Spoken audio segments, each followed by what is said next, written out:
Big arms. I'll be better. I'll be like this. I'm Dan, by the way. Sandy. Sandy. Nice to meet you. Where are you from? Fox News. Oh, great. New York Awesome. City. How about you? I'm from the local WJR, the NBC station. Well, I'm happy I'm inside. Are you from here or did you come from New York? New York City. Yeah, we have a When did you get here? Saturday night. Oh, you with Molly? No, I came separately. So Molly. Oh, but you know Molly, right? Yeah. I used to work with Molly. Oh, she's so sweet. I know. I don't see her as much, obviously, because she's up here, but she's such a wonderful I'm sorry, person. she's still here or did she go back? No, she went back. She had her own. She had like plans on Sunday, so we sent a morning team and an AM PM team. So it's been us. It's been us all day, every day. They're pretty on time. Oh, they are. I just have to let them know when I'm starting so I can hop off. So. I know. Because I was standing outside, freezing, and I come in here and I'm hot as hell. I was outside for hours when every guy was out there, and I'm like, thank God this is indoors. What did you say? I'm like, thank God I'm finally indoors. I know.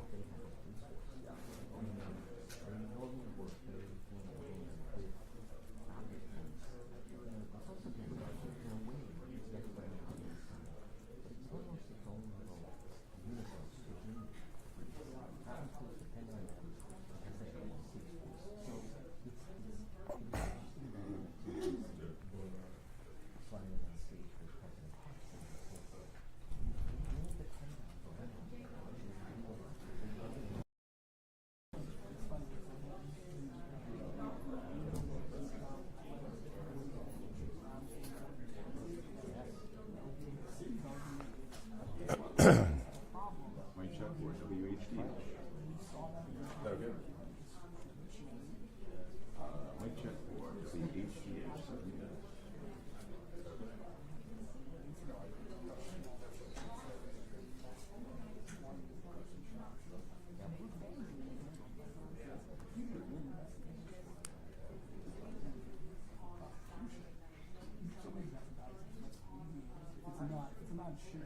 Sure.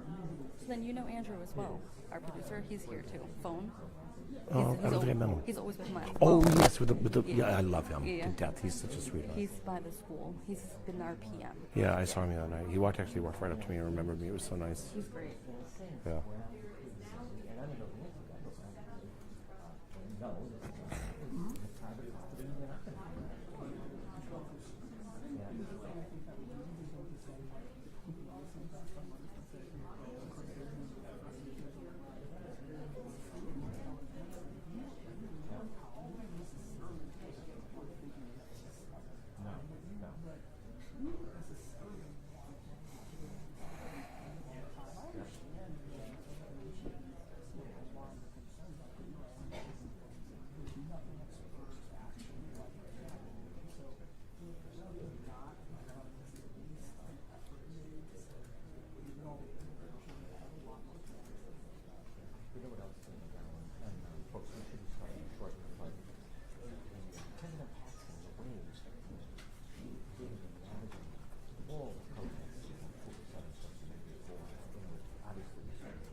I never drink soda, but there's no water.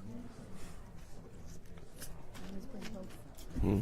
He said, "Oh yeah, I I'm gonna steal his water. I'm gonna look at who has it. Who walks around with that? That's like a buoy.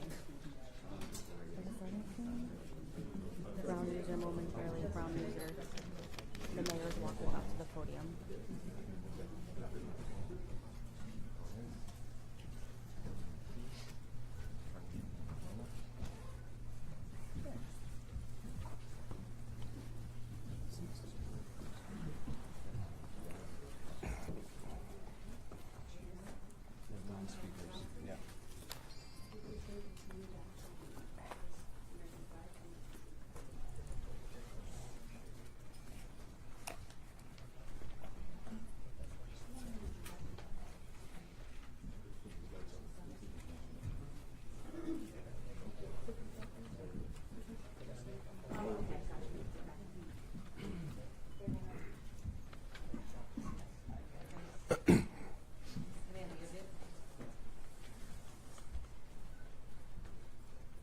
Okay, everyone ready?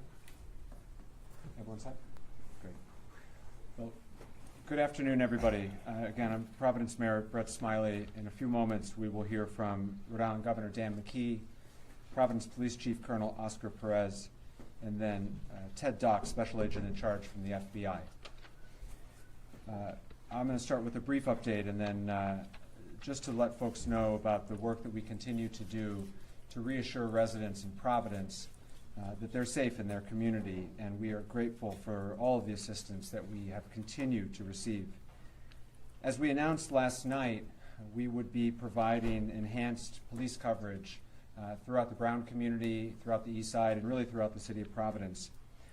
And what residents and neighbors saw today was exactly that. There was specific enhanced coverage in Fox Point, Wayland Square, on Thayer Street, and on Hope Street, which are the commercial districts in the area. And I want to express the city's profound gratitude to the following departments who provided mutual assistance and additional coverage today. First and foremost, the Rhode Island State Police have been excellent partners, and I'm grateful for the governor of making sure that those resources are available to us here in Providence. But we were also assisted today by friends from neighboring communities here in Rhode Island, which is a terrific way in which our colleagues from throughout Rhode Island have been assisting. Today we had extra help from North Kingstown, North Providence, East Providence, Central Falls, and Pawtucket. Many other communities have offered to help, and we expect to take that help in the days to come. But through that mutual assistance of our neighboring communities, we were able to provide that additional coverage. Secondly, we were able to provide coverage to our schools today. We did have school here in Providence. I'm glad we had school today in Providence. We'll have school tomorrow in Providence. This is the last week of the semester, and it's important for kids to be in school, and so we're encouraging parents to do what's right for their family. We understand that there are probably difficult conversations happening at the kitchen table right now, but if you're comfortable, you should send your kid to school. Providence Public Schools are open, and we have police coverage at drop-off and pickup times to provide that extra sense of safety and security for our families.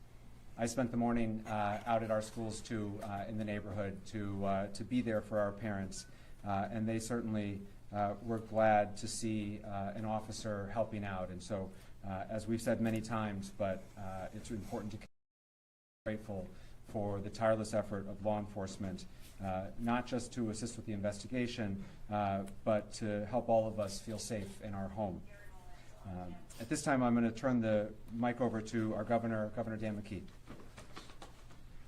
Thanks, Mayor. And just like all of us, we want to see the individual that pulled the trigger on these young kids identified, apprehended, and brought to justice.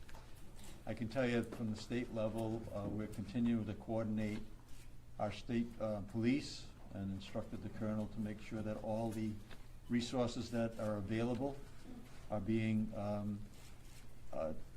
employed through the direction of the mayor, but that partnership is incredibly important. I also know that the schools are not only being impacted on the higher education in Providence and also the K through 12, but I also have heard and have been in contact with our Commissioner of Higher Education, Shannon Gilkey, along with our Commissioner of K through 12, Henela Infante Green, to make sure that we are reassessing all safety issues in all our schools in the state of Rhode Island, and more to come on that. The issues that have to do with mental health, coordinating around the state through our higher ed and through our K through 12. I've assigned Director Rick Leclerc to make sure that they're coordinating all of the social services, all the mental health help that's out there, so that we can kind of also deliver that on a statewide basis. I was at Family Services Rhode Island today on Hope Street, and just seeing what they're doing, and it's being duplicated all around the state of Rhode Island. So I think it's important that we do everything we can out of the governor's office to support what's happening at Brown, the community of Brown, Providence, but also knowing that this is impacting on a statewide basis. So we're deploying that efforts to make the effort to let people know that we want to do everything we can so they can be safe and feel safe. And then finally, we want to make sure that all Rhode Islanders know that everything that is physically possible is being done, and partnering in with our federal, the FBI, our state law enforcement, and also the local law enforcement to bring an individual and identify and bring that person to justice. We also have been involved in communicating with the League of Cities and Towns today through Randy Rossi. They've sent out a message to deploy their vehicles, their police vehicles, at the beginning of school day, at the end of the school day, all around the state of Rhode Island to, again, show that we're serious about having people and the families feel safe, and that everything that's being done to make sure that happens on a statewide basis, because this has become a statewide issue that is being impacted families and people throughout the state of Rhode Island. Mayor? Now we'll hear from Colonel Oscar Perez. Thank you, Mayor, and thank you all for being here again. Here we are once again to provide you some of the highlights and the progress that the Providence Police Department, along with several agencies, have gone together and stepped up to come up to this. I want to remind you that this is a very active investigation, very complex investigation, and it's the dedicated work of the men and women of the Providence Police Department, the Detective Division, the Community Response Team, the Special Response Team. It's all hands on deck. And on top of it all, you have the state police who's assisting us, and every other federal partner that has been in this building for several hours. And I want to commend and applaud them for the work that they have done. And that includes the FBI, HSI, ATF, the IRS, the marshals, and several other agencies, analysts that are here. So it's pretty active because we want to make sure, as the governor stated, as the mayor stated, to make sure that we identify this individual and bring him to justice. Our work that initiated today and continues to initiate for a while since it started. We're at the 49th hour, and there's no one that wants to put this individual in handcuffs than us. So this has brought us to a new lead, which I momentarily will be able to provide you with. That's going to include video of this individual as well as photos of this individual. We're asking the public for assistance to be able to identify this individual. The photos I will be able to show you are coming from the area of Hope Street near Benevolent and Manning. And those photos and those videos were retrieved around 2 p.m. on Saturday the 13th. And we believe that that's the same individual that we showed you from the previous video that we released. The public is encouraged to use the tip line, which is pretty active. We have a tip line which is staffed with officers from the Providence Police as well as analysts, and they're taking calls as we speak. And we want the public to use that information that they have that may be beneficial to this investigation. They need to call 401-272-3121 +0. I was going to direct you in order to provide the tips that you are providing to us. As well, you can access the FBI website at fbi.gov/Brown University shooting. Please, I'm going to ask you all to follow our channels to stay appraised of what's going on and to stay accurate. There's a lot of channels and a lot of stuff that's going out there that's circulating the wrong info. And I told you when I first met you that there's appropriate info, there's accurate info, and it's going to come from us. So I please and plead with you that you access those type of channels. Again, we're asking for the public assistance in identifying this individual that we're about to show you, and we'll release this video on Twitter, on our Twitter account momentarily. I'm going to turn to the video behind us. I'll be able to show you in 2 seconds. Officer Mangan, if you can just activate and put the videos up. So this is the first video that we're showing you. This is the individual walking. It's on the sidewalk of Benevolent.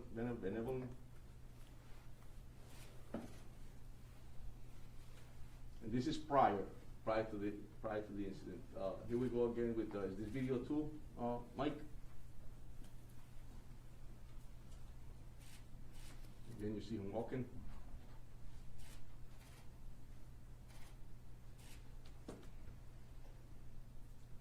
Go on to the third video.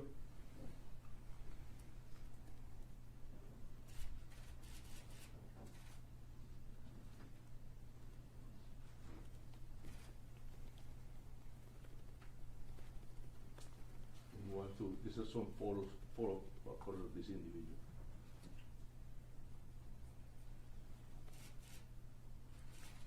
And they will all be time-stamped.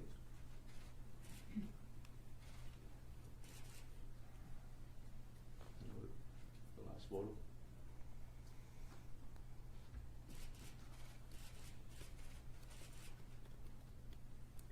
Thank you. So we'll be providing this as well, and I ask you all to please make sure you put them up, and then anybody in the public that has any info about this individual, we ask that you call our tip line, and we'll also have the numbers in the website listed. Mayor? Thank you, Colonel. The last speaker today will be Special Agent in Charge from the FBI, Ted Dux. So, thank you, Mayor, and good evening, everyone. My name is Ted Dux. I'm the Special Agent in Charge of FBI Boston. We know there's a lot of public concern about the horrific mass shooting at Brown University on Saturday, and rightfully so. I can assure you that law enforcement team standing before you today has been working around the clock, 24/7, to ensure justice is fully served. While we mourn the devastating loss of the victims and those who are critically injured, the FBI and its partners are dedicated to honoring their memory through a meticulous investigation. Tonight, as Colonel Perez stated, we are renewing our call for the public's assistance in seeking any and all information about the shooter. No amount of information is too small or irrelevant. We are also here to announce the FBI is now offering a reward of $50,000 for information that can lead to the identification, the arrest, and the conviction of the individual responsible, who we believe to be armed and dangerous. We're asking everyone in Rhode Island and beyond to review the new images of the suspect, share them on social media, and come forward if you have any information. You can contact the FBI at 1-800-CALL-FBI, or the tips provided by the police department at 401-272-3121, or you can also provide tips electronically and submit it to tips.fbi.gov. We're also doubling down on our efforts to obtain images and video of the shooter. Those can be submitted online at fbi.gov/Brown University shooting. Our agents and analysts are fully embedded with our law enforcement partners, including the Providence and Rhode Island State Police. We are tracking down leads, canvassing neighborhoods, and developing intelligence. And right now, our evidence response teams remain on campus processing the scene. And folks from our lab from Quantico are documenting the trajectories of the bullets to reconstruct the scene. It's painstaking work, and we are asking the public to be patient as we continue to run down every lead so we can get victims, survivors, and their families, and all of you the answers you deserve. Thank you. Mayor, can you tell our chief prosecutor to say a statement in Spanish, please, for Spanish media? Yes. Gracias. Sí, verdaderamente estamos acá esta noche para demostrarles los highlights del progreso que hemos hecho en el departamento, y quiero identificar que es una colaboración del Departamento de la Policía de Providence. El personal de este departamento también incluye las policías del Estado, obviamente los federales partners de nosotros, como el FBI, el HSI, el ATF, el IRS y también la oficina de los marshals también están incluidos. Acabamos de mostrar 3 videos en los cuales depictan lo que es esta persona que estamos buscando, y le pedimos al público que realmente, si ven estas imágenes y lo conocen a la persona, que llamen a los números que le acabamos de dar, y te los puedo dar cuando terminemos acá, para que ellos nos den esa información, y así nosotros tener la posibilidad de identificar a esta persona y traerlo a la justicia. Dan, go ahead. Hi, Mayor Dan Jada from NBC 10. I just want to ask a question. These videos and images were actually very good that you just showed. They were from the day before, and I'm just wondering why didn't we release these a little bit earlier? Did you just get them today? And can you explain it? Because that's going to be a question from viewers. Of course, and that's a great question, Dan, and I'll tell you that it takes time. I've mentioned it before, that investigations are very complex. And when you're doing canvassing areas, or when you're developing evidence, sometimes you get directed to another direction, and then that's what makes you go back to certain areas and continue to investigate. Here we are at the 49th hour, but I got to commend the dedication and professionalism of all of us that I mentioned earlier, because it's that passion to bring someone to justice that led us to get this info that we got today to be able to provide to you. Colonel, are you still leading the investigation? 1 second. Sorry. With these images and videos, are you all going to distribute them so the media can distribute them? 100. And then, you are. Sorry, yes. Mr. Attorney General, yesterday you made it clear we didn't have an image of this person's face. Now these images show we do have this person's face. Is this going to be key in solving this case, which you seem very dedicated in doing? Yeah, look, I think, as I've said multiple times today, that these investigations are like threads that you pull on a garment, and some of them you pull and the garment doesn't open up, and other ones you pull and the garment comes undone. I think when you go out and get a better image of the person's face, that can only help the public, help us identify this person and confirm that they're the right person when that time comes. The prosecutors today have been working with the law enforcement agents and police officers to advance this investigation, and I would describe today's work as making steady progress to identifying the person that we saw in the video that was released yesterday, and the sooner we can identify that person, the sooner we can, I think, blow this case open. But that's work that has to happen in the next 24 to 36 hours. Mayor, It's led you to believe that there was no further threat to the community today. You mentioned yesterday that there was no additional evidence. Can you just expand upon that to? Yeah, it's the same as yesterday, which is ever since 4:05 on Saturday, which was when the first call came into Brown. There has been no new, credible, specific threat anywhere in the Providence community having anything. There was no threats made prior to the shooting, so how can people feel safe with that information? The way in which we are trying to reassure our residents is through a noted, visible police presence throughout the community. It is going to be hard for my city to feel safe going forward. This has shaken us. That will be true tomorrow. I suspect that'll be true the day after the general convicts someone. This is a process to restore a sense of safety. But we're going to take those step at a time. And the first step, and what we're trying to provide today, and which we did well with the assistance of our neighbors, and we're grateful for it, is a noted, visible police presence to provide some confidence for families that are taking their kids to school, people who have to get to work a shift. You know, I spent lunchtime today walking down Thayer Street, and for our guests, Thayer Street is the commercial district right adjacent to campus.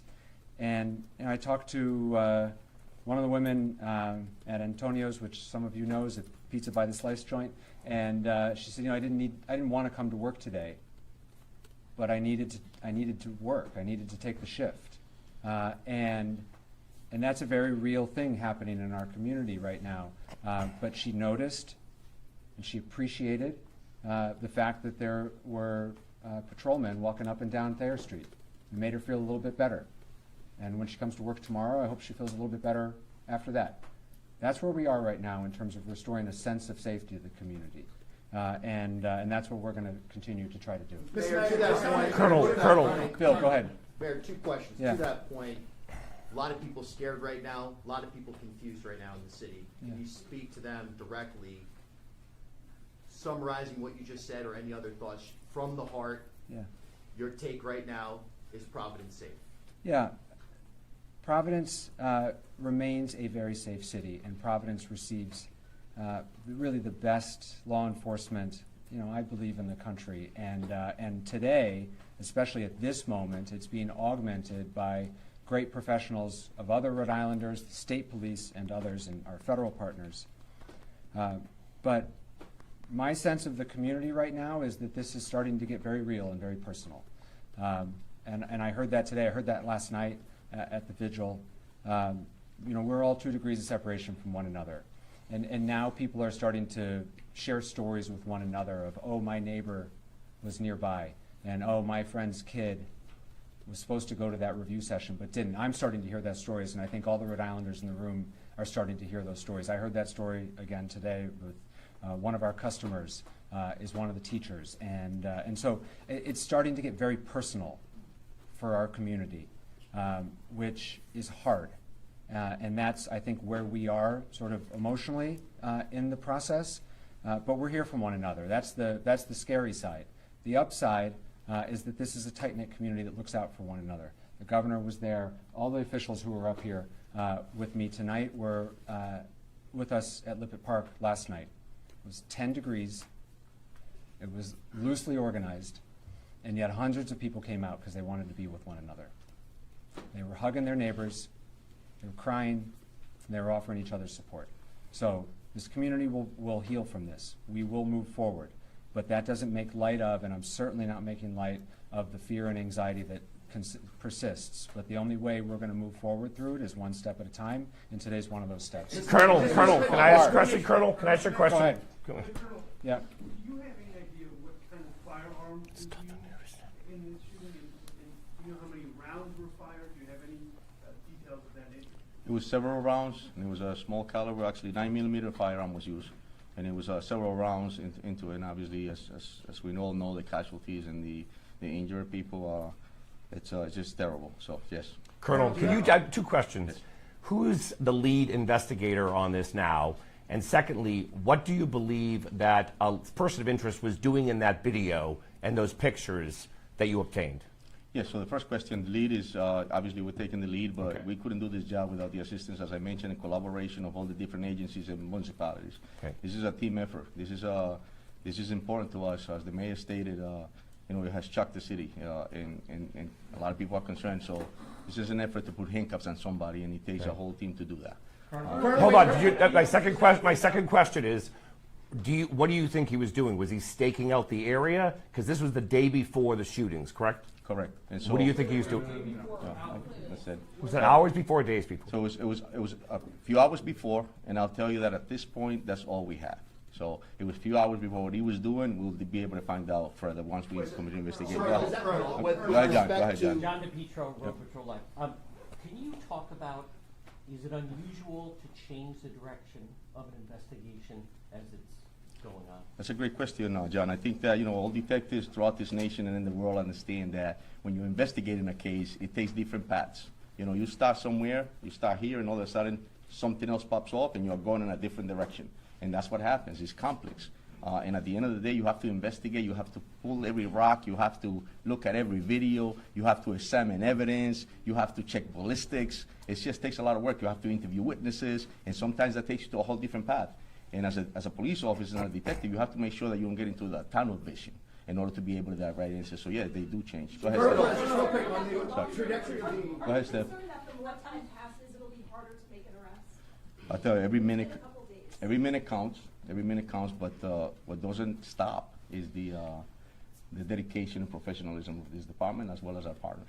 Colonel, the video that you showed us. Colonel, the video. Staff. Believe that any of the victims, whether the victims who died or the others, were targeted by the shooter, or that he was just shooting randomly indiscriminately. That's all part of the investigation, Steph. Yeah. So we'll continue to investigate further. You also explained the FBI today was searching in the bushes and kicking around the snow, or moving the snow on Waterman Street. We have known since Saturday that the potential suspect walked down Waterman Street. It was in the first video. Why would you be now looking in the bushes for something on Waterman Street 2 days later after it snowed? So I just answered John the same question on how investigations, they turn and lead you in a different direction. We might have used all our energies in the first few days to investigate something, and here we are now heading back to that same place to continue to investigate, and that's why you saw that, because the investigations change on a daily basis. On the travel of the 911 call or emergency calls that came in, when the first 911 calls to come in, were those dispatched by Brown University Police or Providence Police? It was dispatched by the 911 center, and yes, we responded immediately within minutes. You saw the Providence Police cruiser pulling up. So Providence has been lead investigator on this from the beginning? That's correct. Patrick, have you received any leads or indication on whether this was personally motivated, political, or otherwise? Are there any threats to Brown that they've turned over that would give us an indication of why this might happen? It's a great question, and that's something that we're all asking ourselves, and we'll continue to investigate to be able to get that answer. Colonel, based on the news. Do you have reason to believe that this person is no longer in the community? Because can you continue to try to reassure the public that they are safe, but you also just said that this person you believe is armed and dangerous. So how can both be true? Well, yeah, right, and that's something that's unknown, but like the mayor stated, I'll tell you that we have enhanced enforcement in that area. We have, Steph stated earlier, we have a lot of officers in the area, so in that sense, it's going to be safe. But however, as well, I just want to remind the community that our priority in law enforcement and in the city is to keep our constituents safe, keep them informed, and to keep them committed, to understand that we're a professional, we're dedicated, we're going to put somebody in handcuffs, and we're going to continue to do this job. So I want to know. Reason to believe that they are no longer in this community? That's something that we're continuing to investigate. Colonel Perez, just real quick, Tom Quinlan, WPRO. On the trajectory of where this guy went from the video that you saw, where is the last place that you would you have clear video of seeing him? Is it like, are you still getting video from houses in that area? And Colonel Weaver, just real quick, in terms of the state's response, how much enforced patrol? We know about the enforced patrol in Providence, but are you putting throughout the state to keep the highways, keep an eye on the highways? We have increased our patrols throughout the state, and we will respond accordingly to any requests for additional assistance. This is a collaborative effort, not only from our uniform division, but also our detective bureau is embedded here with Providence and our federal partners, and we will not stop until we find out who the suspect is and bring them to justice. Question for Attorney General Narola. Real quick, back to I just want to clarify something because it seems that we're a little confused as far as the video itself says 2 p.m. It was the day off, 2 hours prior. So where Colonel, PM. based on the pictures, Colonel. Let me just finish with Go ahead. Go ahead. Thanks, Tim. You're welcome, Tom. Where's the last video that you actually have video from in that It's area? in the vicinity of Hope Street between Benevolent and Manning Is Street. that, and that's before the shooting? 2 hours. That's correct, yes. 2 hours, right? 2 Yeah, hours. 2 hours before. prior. Okay, my turn, Bill. Tom, this video that you just released, more than anything, is key to wrapping to this case, okay? We have a closer picture of his face. We have a closer picture of his body. Based on that and witness interviews, do you have a new description of the person of interest now? Because he looked like a guy just walking around, the neighborhood. Is there a new description you can give us about him? There is, and it will be on that poster that we're going to be releasing on the images, and the height, weight, and things of that nature are all posted on that. You think he lives in the area? It's something that we're investigating then. Other men had instances, Dime. Desde ayer se han filtrado a la prensa Sí. el nombre, la fotografía y hasta la casa de la persona de interés que estaba bajo custodia. Sí. Ella responde esta pregunta con dos idiomas. Sí. Hoy habían algunos medios haciéndose eco de que había una segunda persona de interés en custodia. Este no es el caso porque no he escuchado absolutamente nada en esta conferencia que se refiera a eso. ¿Me puede usted decir cuánto o cómo están manejando ustedes la información dentro del departamento y cómo se está filtrando a la prensa? Claro. Porque esto crea confusión, obviamente. Sí, sí. So the gentleman just asked a question about how information is getting filtered into the community and out from us. And the question was that past few days an individual was identified and was detained, and he was a person of interest. We had him here. He's asking, how does that get out to the media? How does that happen? My answer to that is I have no control over what's being released or circulated in the media. Speculations that occur. What we can control is what we give you here. And as I was speaking earlier, that's why it's important for you to get the information from us. So, mi respuesta que hago es lo que pasa es no me doy cuenta cómo se filtra esa información a los medios de comunicación. Es importante que la comunicación venga de nosotros y no de otras partes. Es muy importantísimo porque si es a circular en otros momentos van a especular. Ahora, he also asked, a second question that he asked was that there was information out there that we had a person in custody of interest, a second person. And that's not true, that's incorrect, and I don't know how that's circulated in speculation. So my answer to him is that, no, eso es mentira, hasta el momento no tenemos otra persona en custodia, lo único que tenemos es lo que acabamos de informar. And building on Chris, Attorney General Narola. go ahead, Chris. There appeared to be an issue with 311 services during Saturday's incident. A lot of neighbors couldn't get notification. What issues were going on there, and has that since been resolved? Yeah, so residents in the city of Providence were notified in multiple ways, and certainly through all of your outlets, all official City of Providence social media outlets, Twitter, Facebook, Instagram, and we pushed out a 311 notice. If you are not the 311 notification system in the City of Providence, you have to sign up for it in order to receive it. And so 311 notifications did go out. If you are a resident of the City of Providence and you are not receiving 311 notifications, we urge you to please sign up.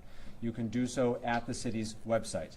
311 notices have continued to go out throughout this entire incident, including up as recently as today, this afternoon, to clarify a false report with regard to a report of shots fired, which was found to be unfounded. We sent out a push notification through 311 to reassure people because in this day and age, there's a lot of misinformation. A lot of people are getting reports through non-official channels and are getting anxious as a result of it. And so 311 notifications are working fine, but you have to register for it. And you have to opt in for text messages. If anyone needs assistance for how to sign up for 311, if you are not tech savvy or if you are having problems, you can call the phone number 311, and we have staff available who will help register you. For all of our community, please know that there are always bilingual individuals to take those phone calls. Mr. Attorney General, real quick, you were on CNN this morning talking about Colonel. Mr. Attorney General, you Yes. were on CNN this morning talking about the person that you spoke, the person of interest from yesterday was here. We have not heard that here today. Can you talk about you know, is that person of interest still here in the state? Who was he? Was he from Wisconsin? Just, you know. Yeah, I think, as I said last night, for those of you who were here, I thought it was really unfortunate that this person's name was leaked by somebody. Is he cleared? Well, let me finish my answer. Was leaked, excuse me? Why you finish the answer? Just answer this question. No, I haven't finished it yet, Ronaldo. So I'm gonna finish it. So, the person who was held, it was unfortunate that his name got leaked, because it's one of the reasons why we use words carefully, and detaining someone because they're a person of interest is different from having a person in custody that you're gathering evidence to charge. I mean, that's a place in an investigation that eventually you get to, but we weren't there with this individual. So it's hard to put that name, you know, back in the bottle. He has been cleared. He is not a person of interest any longer. The investigation is now focused in another direction. But I want to clarify something the chief said. That doesn't mean that while part of the team was focused on him, other leads weren't being followed up on. What's critical here is that we reconstruct, and the police know this, our prosecutors are working with them. It's critical that we reconstruct this man's movements, both before and afterwards. My hope is that we will eventually have that pattern. But when you ask staff why are they looking in particular areas, where he was and what his movements are developing as we obtain additional evidence. So that can't explain why people are looking somewhere today as opposed to 2 days ago. We're learning more about his movements as we gather additional video evidence. And that video evidence has been coming in at a much greater degree than it was 12, 24, 36 hours ago. Why, you ask? Some people were away for the weekend. Some of these places were businesses. So what the team is doing, there are a bunch of teams doing different things, exploiting electronic evidence, exploiting physical evidence, meaning forensic evidence from the crime scene, canvassing the neighborhoods. And those are the threads that when you pull them will open this case up. And that has been true over the course of my career, and I'm confident it'll be true again here. General, to that note, General. Yeah, go ahead, Nolan. I'll get out of the way after that. Go ahead. It. And this kind of follows up on what Colonel Perez said about, you know, to the general public to use official Providence police channels, be it YouTube or whatever. Are we doing a good job here? Is the media doing a good job in the ultimate goal right now of trying to locate this person? Yeah, look, I think part of what's important about these briefings, I give the mayor great credit for doing them, is to help push out information in a case like this to the press and the public to help us solve this crime. That's potentially what it'll take here. Mayor, Mr. Mayor, can I ask you a question? Mr. Mayor, I want to go back to Brown University. Yeah. Okay? There's been a lot of questions I've heard from a lot of parents today, and it goes back to the question about the alarm and that was installed in 2007. That in an active shooter location, it sends off a notice and tells people what to do. That never went off. I'm wondering, what is Brown's answer? And perhaps even just as important, why isn't Brown here today? As for the decision to activate the Brown alarm, that's a question for Brown. I believe it was asked of the chief of the Brown Police Department the other day. He didn't answer it. You'd have to follow up with him. Okay. This is not a decision that the City of Providence or any of the other law enforcement partners that you see behind me can trigger that alarm. I don't know the answer to that. We continue to work very closely with Brown, and it is no lack of support, or there's nothing to read into the fact that they're not here today. We have meaningful. We felt like there was meaningful updates to make with respect to the investigation, the video and photos that we shared today. Brown is not a part of those updates, and so we have all of the relevant agencies who are working on this and where we are in this investigation today, and that's why who you see here is here. Right. Go ahead. Concerns about why Brown didn't have those sirens go off, or you had those conversations with them? Again, Brown has to answer that question, but it is clear that, and the Colonel mentioned this, and we've talked about it a couple times over the last 2 days, the police response to the initial call was swift, timely. We don't believe there was any, it could not have happened any faster than it did. And so I can't speak to, honestly, don't know a lot about their alarm system, and you'd have to ask them about it. But in terms of our response, it was nearly immediately. There's a lot of presence in that area, and Brown PD responded very quickly. In all due respect, Mayor, though, we can't ask Brown if they don't show up. Well, you have their contact Okay. information, and I would encourage you to reach out. Please, straight back. Mayor, can I I'm sorry. Do you have any update on the victims who are still hospitalized? Have you spoken with any of them or their families? I don't. There's no degrading of their condition, but I don't have the latest status of them. I've not spoken to them since yesterday, although I know other people have, and we're happy to try to get you an update for our next. Mayor, I have a question. Mayor, I have a John. question for- Okay, hold I have on. a question for Claim here Colonel. saying that the onus of this tragedy is on the school itself. Do you think that's a fair criticism? Do you disagree with what the president is saying in response to the shooting, sir? Who's the question for? I'm sorry. For Governor McKee.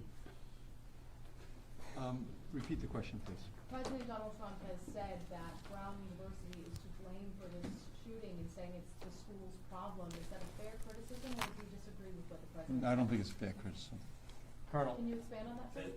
Why not? Because Brown University is not collaborating with you guys. You're lying to the press over here. They have facial recognition. We know that because they follow the student, they follow everybody in the neighborhood. We've been in Facial conversations. recognition. They need to release that data to everybody know who the guy in the video. We got the video Saturday. Governor, Why you guys release the video today? I think I answered the question. All right, guys. Listen, Colonel, I have just a question. John, please, just for a second. A couple things.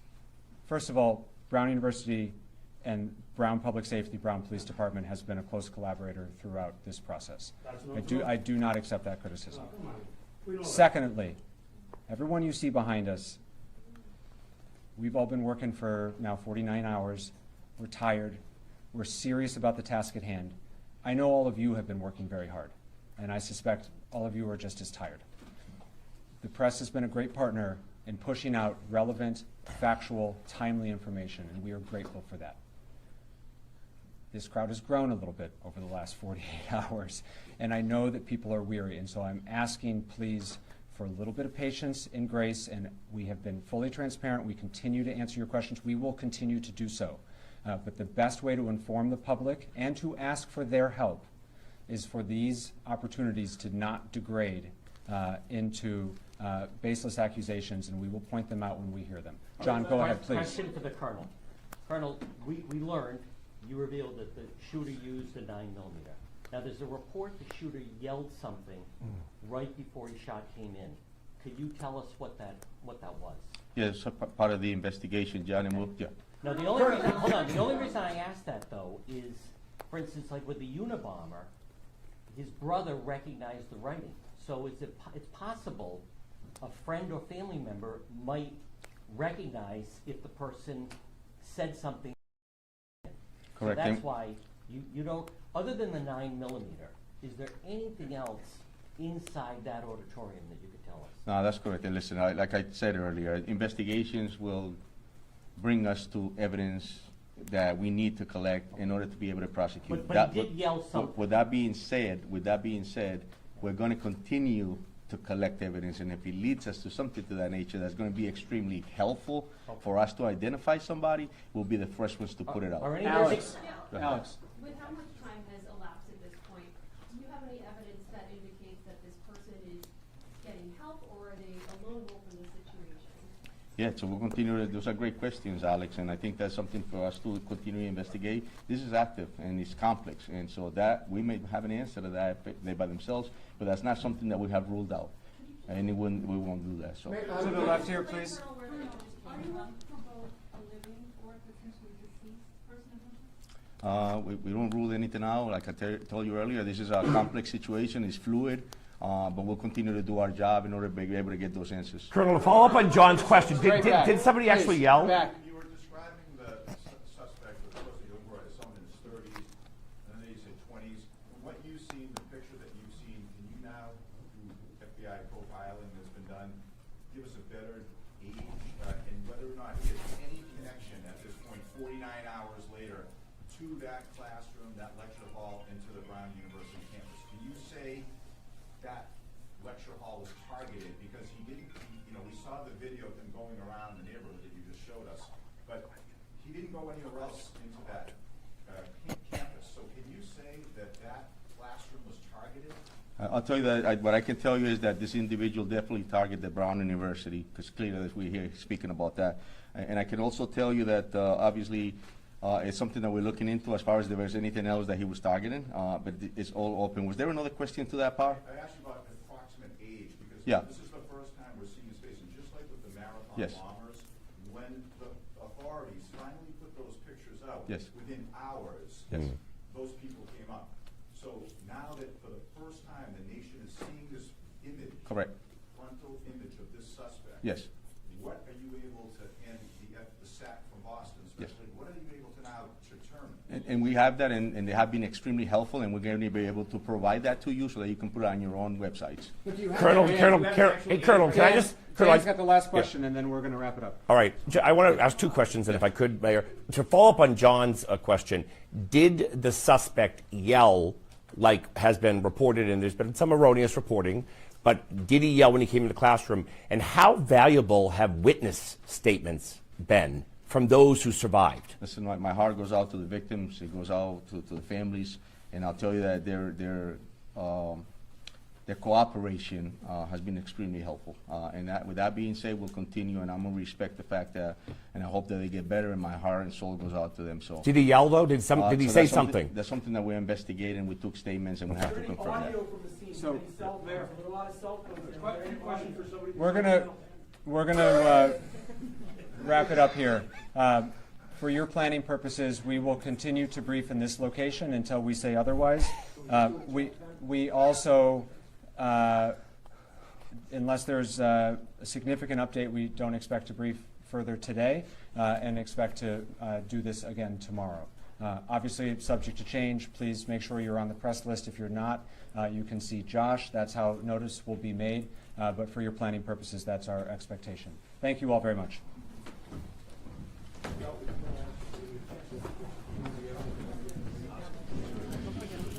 Thanks again.